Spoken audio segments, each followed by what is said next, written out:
नाज़रीन, ये थी सुर्खियां। बुलेटिन का आगाज करेंगे अहम खबर के साथ। आपको बता दें कि डीएसपी देवेंद्र सिंह का टेरर कनेक्शन सामने आया और इसीलिए एनआईए के हवाले से इसकी जांच होगी। पूछताछ के लिए आईजी लेवल का ऑफिसर जम्मू और कश्मीर जाएगा। जम्मू कश्मीर के डीएसपी देवेंद्र सिंह का हिजबुल से कनेक्शन का इंकशाफ हुआ था। एनआईए के डीजी वाईसी मोदी ने दाखिला सेक्रेटरी अजय कुमार भल्ला से इस बाबत मुलाकात की। वजारत दाखिला के अहकाम पर एनआईए और आईजी सतह के एक अफसर भी कश्मीर जाएंगे। वाज़ेह है कि दहशतगर्दों के साथ गिरफ्तार मुअत्तल डीएसपी देवेंद्र सिंह को जम्मू कश्मीर पुलिस से बर्खास्त करने की सिफारिश कर दी गई है। जम्मू कश्मीर के डीजीपी दिलबाग सिंह ने बताया कि देवेंद्र सिंह को पुलवामा में जो मेडल मिला था उसे वापस लेने की कार्रवाई भी की जाएगी। अभी देवेंद्र जम्मू कश्मीर पुलिस की गिरफ्त में है और एसआईटी उससे पूछताछ कर रही है।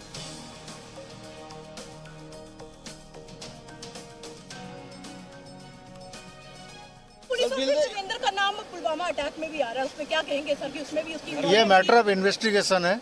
कौन कहाँ है that will come out, so I can not comment on that.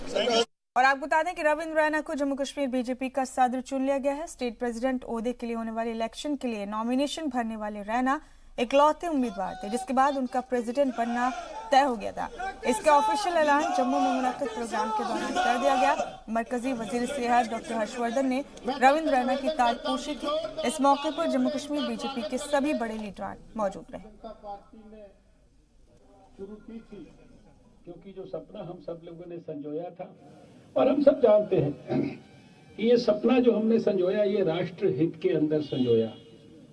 आज अगर धारा 370 जम्मू कश्मीर से हटी है, आज अगर ट्रिपल तलाक का बिल पार्लियामेंट के अंदर पास हुआ है, आज अगर सुप्रीम कोर्ट ने सब प्रकार के प्रयासों के बाद भगवान राम के जन्म स्थान पर भगवान राम का मंदिर बनाने के लिए आदेश दिया है, और आज अगर सिटीजन अमेंडमेंट एक्ट देश की संसद ने बनाया है, तो ये सब हर भारतवासी के हित में है।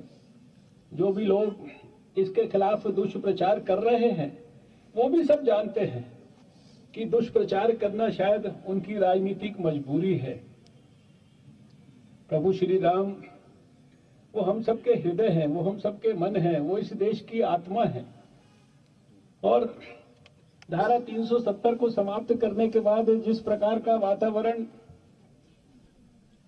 जम्मू कश्मीर के अंदर बना है, जिस तरह से थोड़े ही समय के अंदर यहाँ पर एक नॉर्मल वातावरण यहाँ के लोगों ने, मैं आपको केवल इतना कहना चाहता हूँ बड़े विश्वास के साथ, पिछले 6 महीने के अंदर, अभी पिछले समय के अंदर, अगले 5 साल के अंदर भारत के अंदर क्या क्या करना है।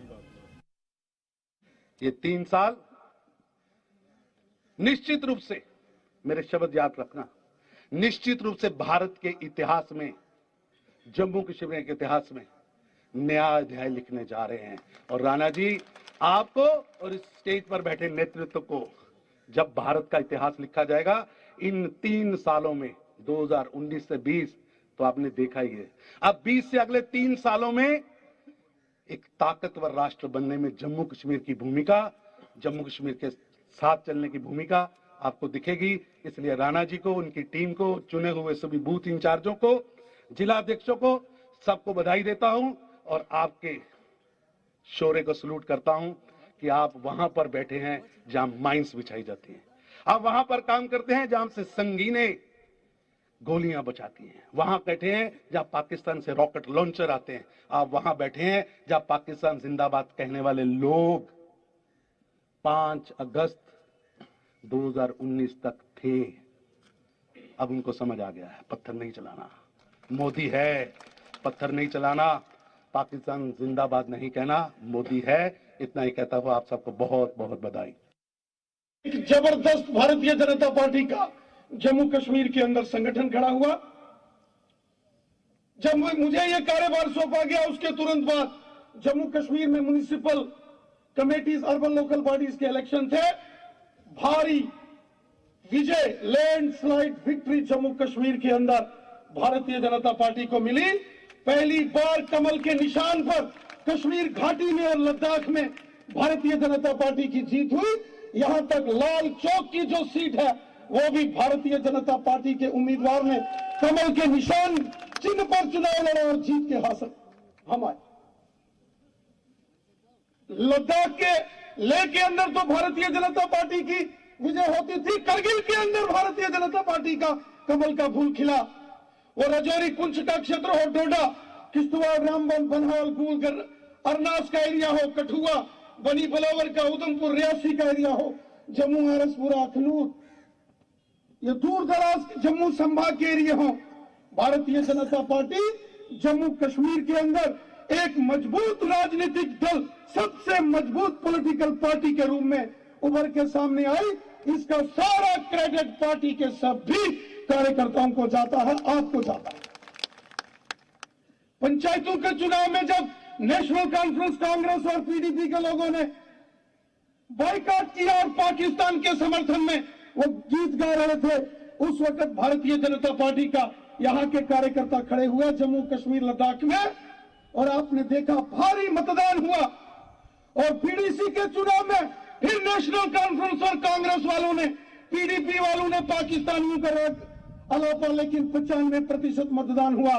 भारतीय जनता पार्टी की जबरदस्त जीत हुई। दहशतगर्दों के साथ पकड़े गए डीएसपी पर कांग्रेस के जरिए दिए जा रहे बयान पर शिवसेना डोगरा फ्रंट ने एहतजाज किया है और मजहबी हम आहंगी बिगाड़ने का इल्जाम लगाया।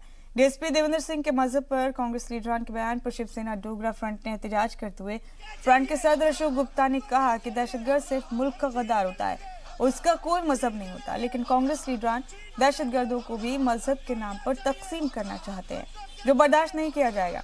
उन्होंने कांग्रेस पर मुल्क पे मजहबी हम आहंगी बिगाड़ने का भी इल्जाम लगाया। आज का हमारा जो प्रदर्शन था वो जम्मू कश्मीर की जनता के उस हक के लिए था जिसे पिछले 70 सालों से जम्मू कश्मीर की जनता को गुमराह कर कर महरूम रखा गया। आज शिवसेना बाला साहब ठाकरे प्रधानमंत्री माननीय नरेंद्र मोदी जी से अपील करती है कि जम्मू कश्मीर की जनता को मुफ्त में बिजली और पानी दिया जाए।